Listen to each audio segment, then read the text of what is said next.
Hi ಎಲ್ಲರಿಗೂ ನಮಸ್ತೆ. ನಾನು ನಿಮ್ಮ ಆಶಾ ಚಂದ್ರಭಟ್. ಆಶಾ ಸ್ನಳಪಾಕಕ್ಕೆ ನಿಮಗೆಲ್ಲರಿಗೂ ಸ್ವಾಗತ.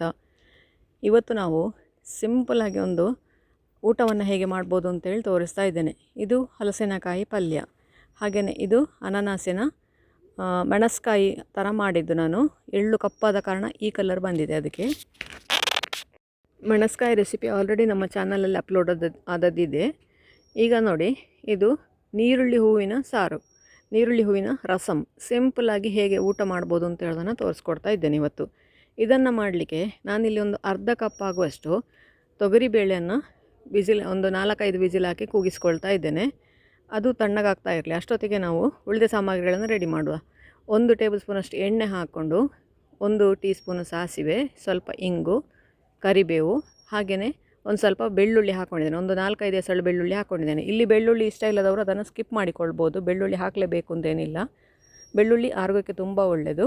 ಹಾಗೆಯೇ ಒಂದು 5-6 ದಂಡಿನಷ್ಟು ಈರುಳ್ಳಿ ಹೂವನ್ನು ಹಾಕಿಕೊಳ್ತಾ ಇದ್ದೇನೆ.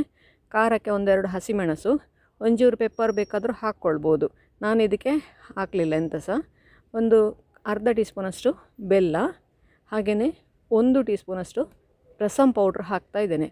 ಇದೆಲ್ಲವನ್ನು ಕೂಡ ಎಣ್ಣೆಯಲ್ಲಿ 1 ನಿಮಿಷದಷ್ಟು ಕಾಲ ಬಾಡಿಸಿಕೊಂಡು, ನೀರುಳ್ಳಿ ಹೂವನ್ನು 1 ನಿಮಿಷ ಬಾಡಿಸಿ ನಂತರ ಉಳಿದ ಮಸಾಲೆಗಳನ್ನು ಹಾಕ್ಕೊಳ್ಳಿ. ನೆಲ್ಲಿಕಾಯಿ ಗಾತ್ರದ ಹುಣಸೆ ಹಣ್ಣಿನ ಪಲ್ಪು ತೆಗೆದು ಹಾಕ್ಕೊಂಡಿದ್ದೇನೆ. ಚೆನ್ನಾಗಿ ಬೆಂದ ಮಸೂರ್ ದಾಲ್ ಅಥವಾ ತೊಗರಿಬೇಳೆಯನ್ನು ಚೆನ್ನಾಗಿ ಅದನ್ನು ಸ್ಮ್ಯಾಶ್ ಮಾಡಿಕೊಂಡು, ಇದಕ್ಕೆ ಎಷ್ಟು ಬೇಕೋ ಅಷ್ಟು ನೀರು ಹಾಕ್ಕೊಂಡು, ರುಚಿಗೆ ಬೇಕಾದಷ್ಟು ಉಪ್ಪು ಹಾಕ್ಕೊಳ್ಳಿ. ಖಾರ ನಿಮಗೆ ಕಡಿಮೆ ಆಯಿತು ಅಂತ ಅನಿಸಿದರೆ 1-2 ಹಸಿಮೆಣಸು ಹಾಕ್ಕೊಳ್ಬೋದು, ಅಥವಾ 1/2 ಟೀ ಸ್ಪೂನು ಪೆಪ್ಪರ್ ಕೂಡ ಹಾಕ್ಕೊಳ್ಬೋದು.